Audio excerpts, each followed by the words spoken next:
2019 márciusában volt szerencsém először Kenyában horgászni, és akkor belekóstolhattam a nyílt óceánon való horgászatba. Korábban több különböző helyszínen próbáltam már ezt, de soha sehol nem ért annyi impulzus és élmény, mint itt. Így nem volt kérdés, hogy amikor tudok, de mielőbb visszatérek. Erre 2019 novemberéig kellett várni, amikor tanulva az előző út hibáiból, profi utazásszervezővel vágtunk neki ennek a fantasztikus túrának. Azért beszélek többes számban, mert nem egyedül, hanem Pintér Zoltán kollégámmal közösen vágtunk neki. A mellettem ülő Pálfai Gábor, a horgászutazás.hu ügyvezetője segítségével tudtuk ezt az utat leszervezni.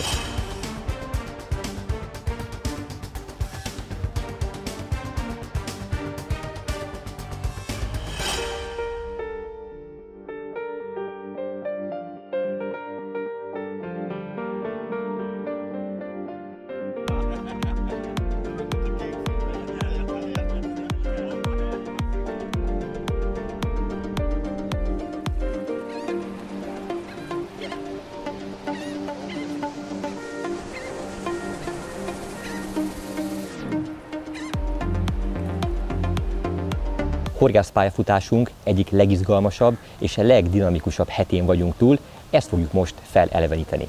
Gábor, te már 10 éve foglalkozol horgásztúrák szervezésével.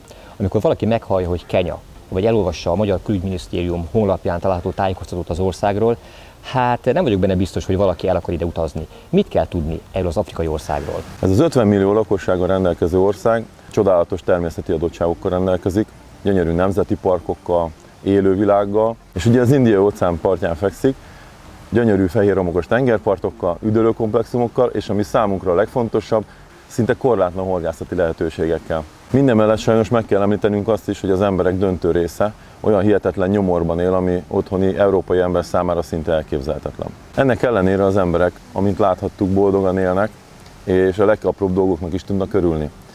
El tudtunk jutni helyi vezetőknek a segítségével olyan helyekre, amik szinte egyedülállóak, és az európai ember számára egy teljesen egyedi élményt jelent. Soha semmi bajunk nem esett, nagyon kedvesen fogadtak, de ez ahhoz is hozzátartozik, hogy mindig betartottuk a helyi szabályokat.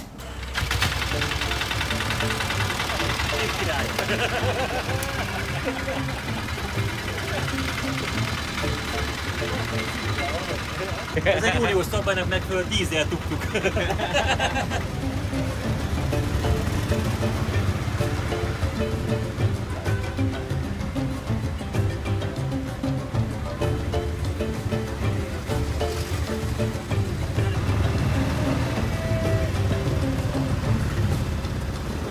Kenya azért foglal el különleges helyet a szívemben, mert egyszerre kínálja egy trópusi nyaralás lehetőségét és egy fantasztikus horgászati élményt. Nincs olyan hely a világon, ahol ennyiféle különleges és erős halat ennyire különböző módszerekkel foghatnánk meg.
Itt az első hal.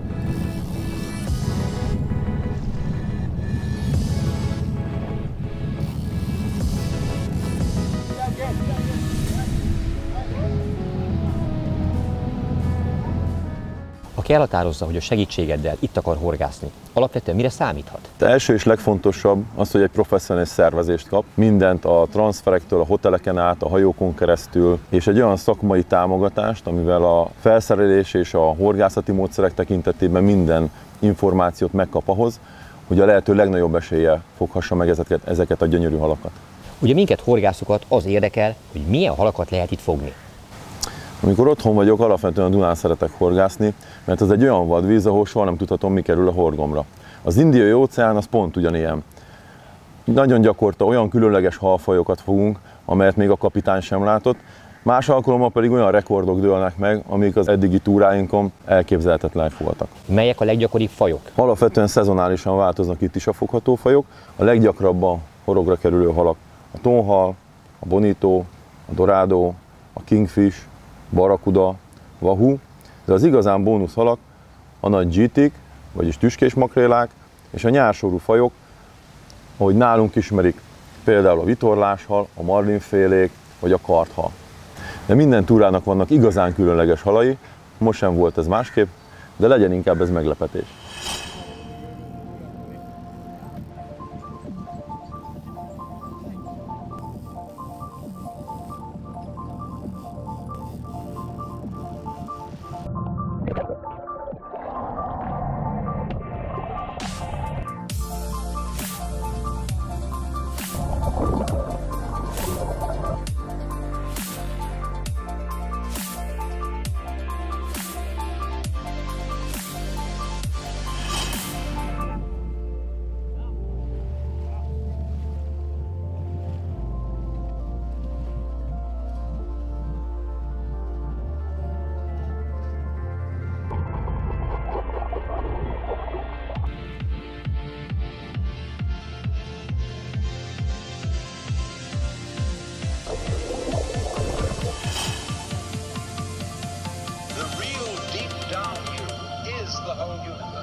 Azok, akik nem próbálták még ezt a fajta horgászatot, valószínűleg számukra egy olyan horgász képe dereng fel, aki a csónakban ül, unatkozik, és amikor végre megjött a kapás, akkor bekötik a horgászt egy székbe, és kezdődhet a fárasztás. Vajon mennyire igaz ez itt? Hát akár lehetne így is, azonban ez a horgászat jóval többről szól. Ezeket a halakat számos módon lehet becserkészni. Becserkészni? Úgy beszélsz erről, mintha ez egy vadászat lenne. Mert az is. Gyakorlatilag a tenger folyamatos változásának, az időjárási körülmények változásának köszönhetően a kapitányok minden nap újabb és újabb kihívásokkal néznek szembe, és meg kell keressék a halat ezen a hatalmas nyíltvízi felületen. A táplálékállatok vándorlásával napi szinten kell lekövetni a halak mozgását ezen a hatalmas vízfelületen, hiszen azok a helyek, ahol még tegnap még fogtunk, ma már lehet, hogy egy darab hal sem lesz. Ezért nagyon fontos a kapitányok tudása és tapasztalata, mert hogy gyakorlatilag ez egy vadászat a nyílt óceánon. És itt jut szerephez a mi munkánk, hiszen nekünk kell tudni kiválasztani a legjobb kapitányokat, a legjobb hajókat, hogy a legnagyobb eséllyel foghassák meg a vendégek azokat a halakat, amelyekkel ide utaznak. Az adott időszakhoz igazodnak a megfelelő módszerek, ez lehet rollingos horgászat, vagy a pergetésnek valamelyik válfaja, ezeket kombináljuk a túráinkon.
A Gábor által említett horgászmódszerek közül nekem a felszíni popperezés jött be legjobban.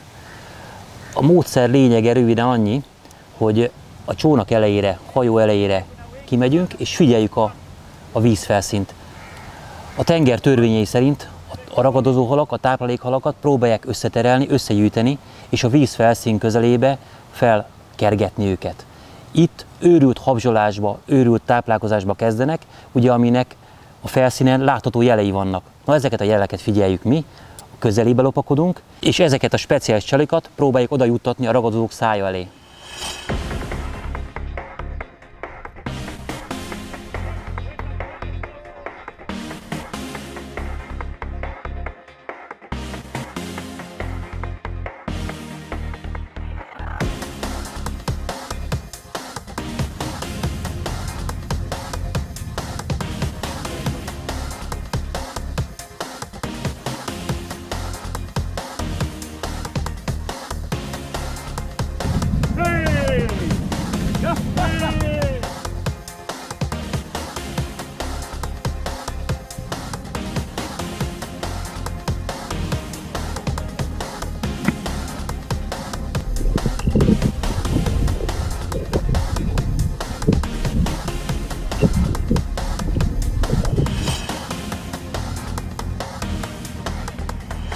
Ezeknek a csaliknak a vezetése az, ami rendkívül komplikált és az eredményesség nagyban befolyásolja. Erős, rángató, cincáló mozdulatokat kell végezni, hogy hang és látványbeli hatásokat keltsen. Ezek a vízfelszíni fröcskölések és hanghatások keltik fel a ragadozók figyelmét, és őrült vadkapásokat tudnak produkálni. Az itt látható sokféle felszíni műcsalik közül letagadni sem tudnám, hogy melyik volt a legeredményesebb. Láthatóak a csalinak külsérelmi nyomok, karcolások, de leginkább harapások. Ezek a tengeri ragadozók nem szórakoznak. Édesvízi horgászként elképedve fogtam kézbe először ezeket a horgászfelszereléseket. Nem értettem, miért van szükség ilyen méretű horgokra, ilyen méretű csalira, több mint 100-as vastagságú fluorokarbon előkére, brutális fonott zsinórra. Egyszerűen nem értettem. Ez így volt egészen addig, amíg át nem éltem az első kapást. Rögtön megértettem, miért kell ilyen nagyon erős felszerelés ahhoz, hogy a halakat egyszerűen esélyünk legyen a hajó közelébe terelni. A tengeri horgászatnál is igaz, hogy mindig a leggyengébb láncszem enged. Ennél a felszerelésnél nem tudom megmondani, mi a leggyengébb láncszem, hiszen a wobbler is törhetetlen. Egy átlagos méretű tengeri hal olyan erővel, olyan vehemenciával védekezik, amelyet édesvízi horgászataim során nem tapasztaltam. A saját és felszerelésünk határait akkor tudhattam meg igazán, amikor egy cápát sikerült megakasztani.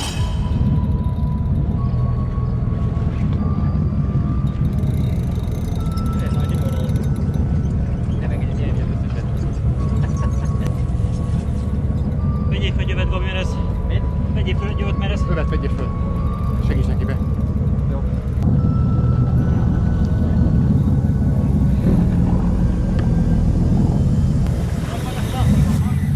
Elfogy a zsinór. A fárasztás során többször leúszta majd mind a 200 méter zsinort az orsonkról, és ekkor tudtuk meg valójában, hogy miért is kell ilyen minőségű felszerelés, mi az az orsó, mi az a bot, ami ezt a terhelést kibírja.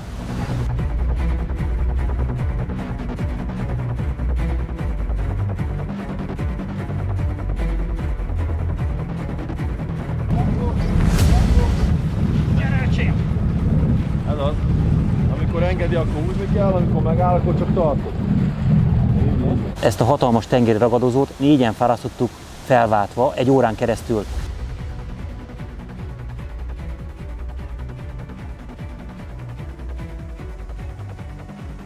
Majd végül a csónak előtt akadt le a horogról. A víz alatti felvételek szerint szerencsénkre.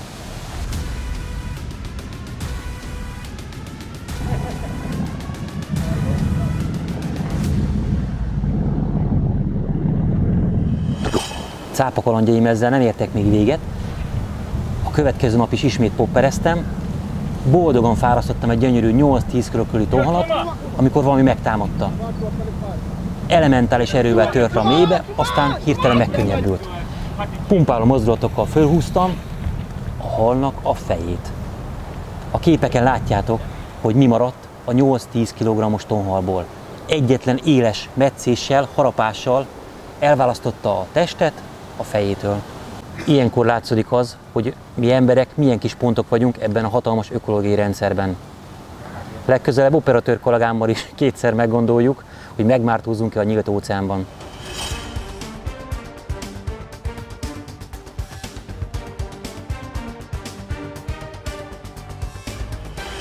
A felszíni popperes horgászat mellett képbe került egy másik rendkívül eredményes pergető módszer, amely nem más, mint a dzsigelés.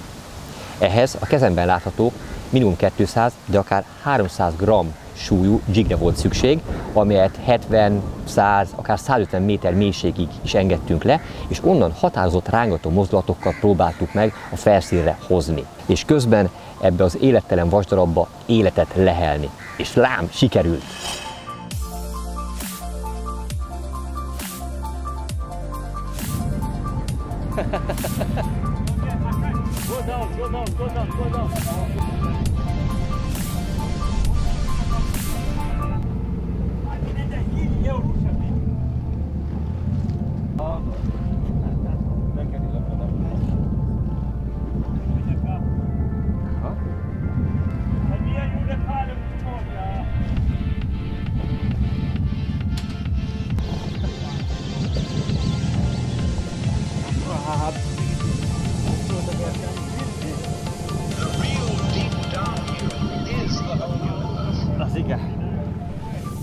Gábor szakmai instrukciója alapján állítottuk össze ezt a felszerelést is, amelynek az alapja egy olyan multiplikátoros orsó, amelyen még zsinórvezető görgő sincs, de nem véletlen, mert olyan rendkívül teherbírásnak kell ennek is megfelelni, amely során a hiba lehetőséget is minimálisra kell csökkenteni, ezért a zsinór felszedése közben a zsinórvezető görgő helyett nekünk kell a kezünkkel rendezgetni a zsinort, hogy megfelelő módon tudja azt a dobra feltekerni. A bot az sem hétköznapi, ugyanis elindul egy normál gyűrűzéssel, majd menet közben szépen átfordul, és végül az utolsó 5 darab gyűrű, az pedig már lefelé néz.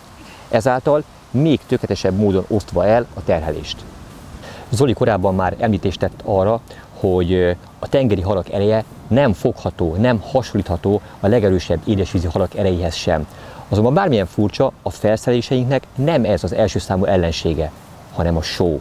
Ezért csak is kizárólag olyan eszközöket szabad választanunk, legyen az bot, ósó, zsinór, vagy akár a legutolsó kulcskarika és horog is, amely S vagy SV jelölést kapott, azaz Salt vagy Salt Water jelölést kapott, az a sóálló. Különben a só egyszerűen felemészti, elrosdálja, elkorrodálja és megöli a felszerelésünket.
Gratulálok! Ez komoly volt. A tengeri horgászatban a legelterjedtebb módszer az a trollingozás. Ugye ezt láthatjuk a filmeken is a legtöbbször. Alapvetően viszont a trollingozáson belül is megkülönböztetünk felszíni trollingozást és mélyvízit. A felszínre használatos különböző gumioktopuszokat, döglött hallal kombinált műcsalikat, és a nyársorú halakat, mint például a vitorláshalat is, a marlinféléket is ezzel tudjuk elejteni a legkönnyebben. Viszont a mélyvízi horgászathoz ezeket a mélyre törő, sokszor még súllyal még mélyebbre lesúlyozott wobblereket használjuk, és ezzel tudunk olyan gyönyörű szép halakat fogni, mint amelyek közül kettőt te is fogtál. Ugye mindjárt két 30 pluszos gyönyörű Giant Travely GT-t, vagyis tüskés makrélát. Ilyen wobblerekkel a legkönnyebb elejteni. Nagyon büszke vagyok erre a két gyönyörű halra, mert még az erős felszereléssel is igazán komoly férfias küzdelem volt a megfogásuk.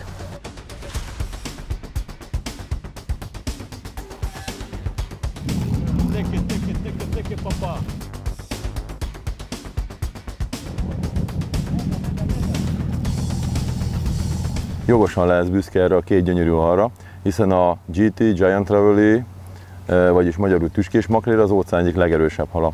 Ugyan a testmérete nem a legnagyobbak közé sorolja ezt a halat, hiszen 60-70 kilóig nő meg, viszont az ereje, testsúly és erő aránya a legerősebb halak közé és a leggyorsabb halak közé emeli ezt a fajtát.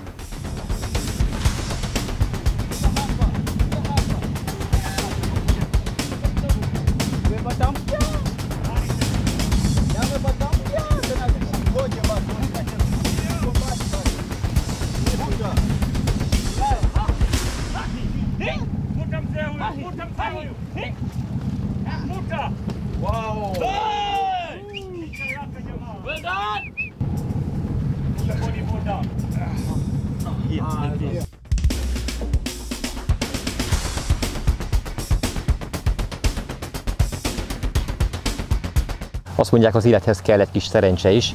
Hát nekünk most azt gondolom minden összejött, és mindjárt az első két Giant Travely halacskám az 30 pluszos volt, de az igazi GT Master az te vagy, mert a túl a legnagyobb halát, a legnagyobb tüskés makráját te fogtad.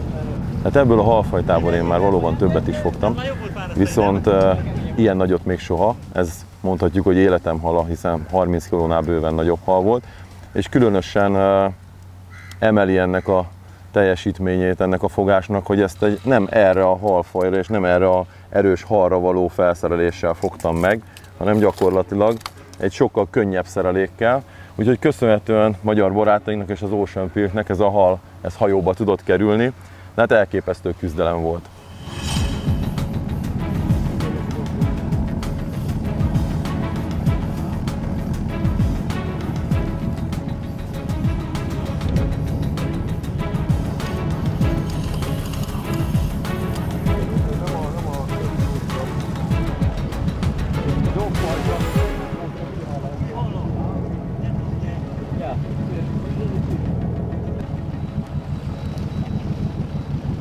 Kell visszalopni centinként a zsinót tőle.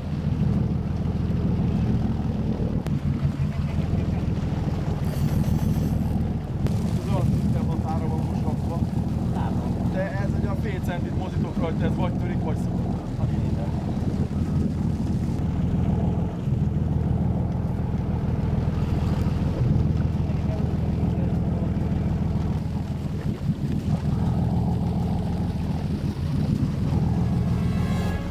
Ez az a része a fárasztásnak, ami nem annyira vicces, amikor egy ilyen állóháború alakul. Ott van az!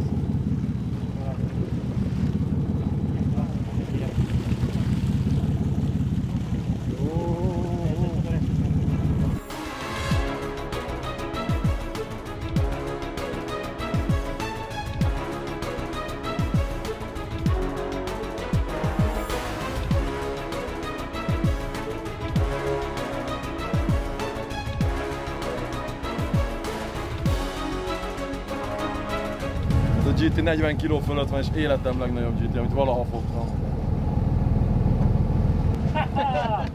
Köszi srácok! Szép van, Gabi! Köszi a segítséget! Zopang. Csú, nagy csú. Ír csak ott szíri. Én kifejezetten szeretem a trollingos horgászatot, hiszen ekkor jönnek azok a halak, amelyek az itteni horgászat csúcsai. Olyan nyálsorúak és olyan egyéb kapitális méretű ragadozók, amelyeket más módszerrel talán meg sem lehetne fogni. Látszólag unalmas, hiszen ülsz a csónakban, várod a kapást, amely egyszer csak megérkezik. Levágódik a botnak a vége, felsír az orsó, kiabál a személyzet, hogy gyere, gyere, vedd fel a kontaktust a bottal, bevágásra már nincs szükség, majd elkezdjük fárasztani a halat. És ekkor egy kőkemény férfias fárasztás végén remélhetőleg életünk egyik legnagyobb és legcsodálatosabb halát tarthatjuk a kezünkben.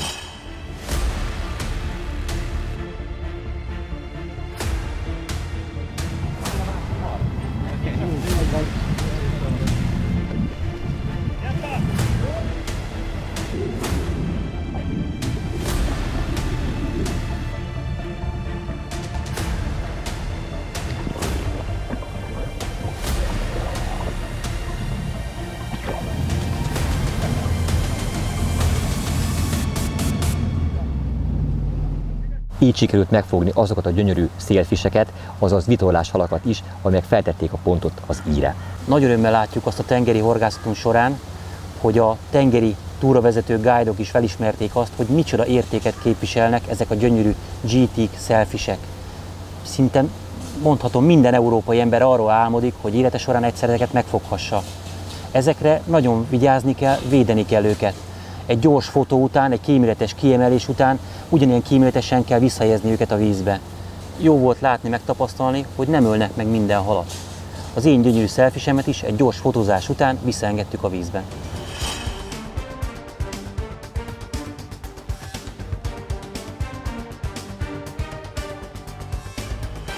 Volt egy extra horgásznapotok, melyre én nem tartottam veletek, mely során a Tega kapitányával töltöttétek az egész napot. Mesélj erről, milyen kalandjaitok voltak? Ez egy nagyon különleges nap volt, bár talán mindegyik az, de ez mégis más volt, mint a többi, hiszen kihajóztunk a nyílt óceánra, és annak is egy nagyon mély szakaszára, ahol általában a kapitányok egyébként nem visznek utasokat vagy horgászokat. A cél egyértelműen az volt, hogy mély vízben 600 méter mélyen horgásszunk. Volt egy markáns törésvonal, és annak az oldalában 600 méter mélyre leengedve fontattuk a csalit. Fontos, hogy ilyen mélyen már a csalit nagyon nehéz kontrollálni. Ezért speciális eszközre, speciális végszelékre volt szükség, amelyek az egyik különleges eleme egy villogó LED volt, amely a halaknak adott olyan impulzust, amelyhez nem szoktak hozzá, ugyanis 150 métertől lentebb már koromsötét van, semmi nem látható.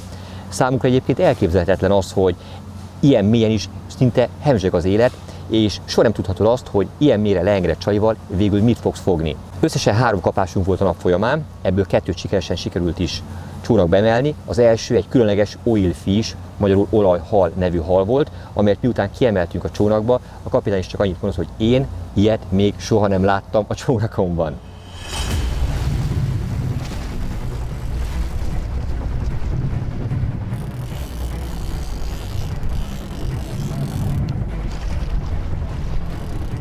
Kemény játék.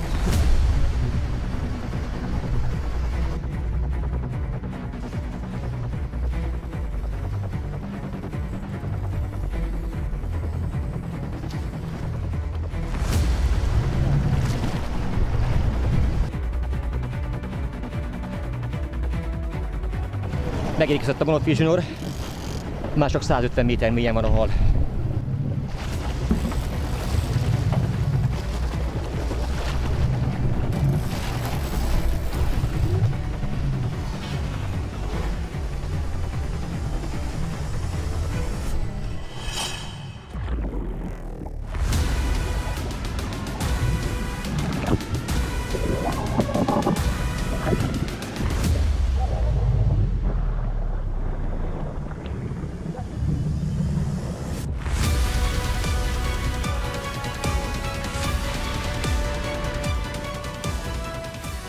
Majd a következő, a túra számomra talán legszebb hala volt, amely egy nagy pikkelyű pomfrit, remélem jól mondom, valami ilyesmi típusú hal volt, amely mindegy ilyen hold alakú, páncélos hal úgy nézett ki.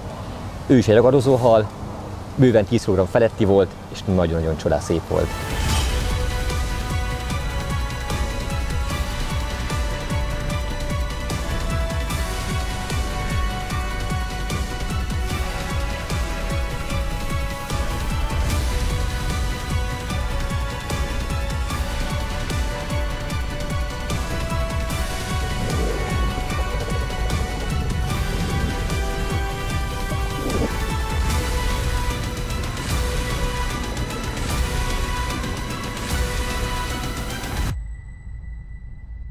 Nagyon örülök a sikereiteknek, így lett igazán teljes ez a túra.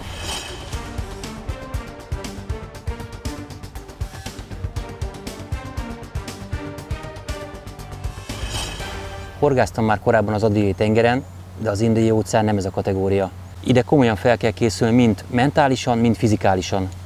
Van pár olyan jó tanács, amivel a horgászatunk minden percét élvezhetővé tudjuk tenni. Az első ilyen, hogy horgásztunk során ne fogyasszunk alkoholt. Ez már az előző este sem ajánlott, mert ez kihathat a következő horgásztapunkra. A második jó tanács, hogy próbáljuk meg elkerülni a tengeri betegséget. Minden egészséges szervezet felborul, amikor az egész napon az óceánon hánykolódik, szó szerint. Ennek egy praktikuma van, még a vízre szállás előtt be kell kapni egy szem cerukál tablettát. Ez a csapatunk minden tagjánál bevált. És van még két nagyon fontos jó tanács, amelyet mindenképpen be kell tartani. Az első a táplálkozás. Nem célszerű még kora reggel, az indulás előtt sem túlenni magunkat, mert az kihathat az egész napra. Mérsékelten, de kell reggelizni, majd a későbbiek folyamán a hajón nem szoktunk nehéz ételeket fogyasztani. Például a füstölt áru, az érzékeny gyomruakat rendkívüli módon fel tudja keverni, és még a gyógyszer használata mellett is garantáltan hányni fognak. Mi szinte kizárólag csak friss helyi gyümölcsöket fogyasztottunk, és megúsztuk hányinger és hányás nélkül. És talán, ami a legfontosabb, számos alkalommal megtapasztaltam magyar honfitársaimnál, főleg amikor a télből jönnek a nyárba, hogy azonnal le akarnak barnulni, és büszkén akarják otthon mutatni azt, hogy ők valami egzotikus helyen voltak. El kell ezt felejteni. A nyílt óceánon rendkívül kegyetlen, nagyon erős az UV-sugárzás. Ráadásul, ahol mi horgáztunk, az egyenlítőtől mindössze 2 fokkal voltunk lejjebb. Ha nem sütött a nap, ha kicsit árnyékos volt az időjárás, akkor is nyakig föl voltunk öltözve. Nem véletlenül volt rajtunk minden percben speciális UV-álló ruházat. Hosszújú póló, hosszújú nadrág, nyaksál és ehhez illő fejfedő mindenképpen szükségeltetik, mert a napszúrás és a leégés egy pillanat alatt tönkre tudja tenni a csodálatos horgászatunkat.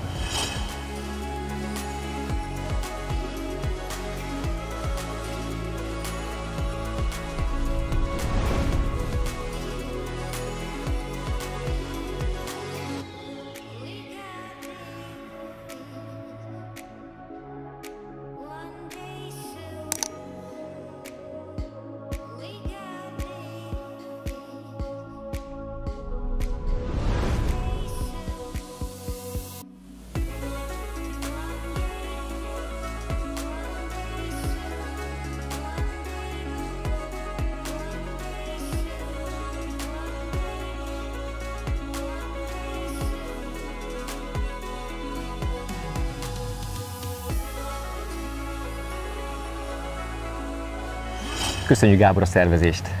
Én is köszönöm a közös horgászatot, élveztem minden percét, és bízom benne, hogy még számos közös kalandunk lesz. Búcsúzzunk el úgy, ahogy a hajón tanultuk. Mit mondtuk, amikor kapás van? Csuma! Csuma! Ha tetszett a videó, lájkoljátok és iratkozzatok fel a csatornánkra.